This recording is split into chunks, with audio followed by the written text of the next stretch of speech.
Welcome to Penrose Learning, where we make understanding easy. In this video, I will explain how to play on the CDJ-3000. First, ensure your CDJ-3000 is powered on and connected to your mixer. Next, insert your USB drive, loaded with your music, into the USB slot. Then, use the source button to select the USB drive on the screen. This gets you ready to browse your tracks and start your mix with ease.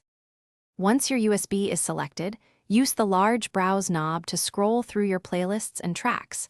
When you find a song you want to play, simply press the Load button to assign it to the deck. The track's waveform will then appear on the screen, giving you a visual representation of the music. This makes it simple to prepare your next song. Now that a track is loaded, press the play/pause button to start the music. You can use the Q button to set a temporary starting point, which is great for dropping in at specific moments.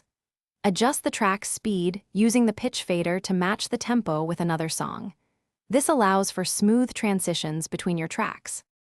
To elevate your performance, explore the hot Q buttons to instantly jump to saved points in your track.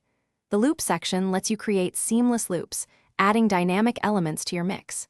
Don't forget to use the jog wheel for scratching or fine-tuning your track position. Also, check the description for a link to the Echo Dot smart speaker and other great deals to enhance your setup. Keep practicing and have fun with your CDJ-3000. Thanks for watching. If this was helpful, leave a like and consider subscribing. See you next time.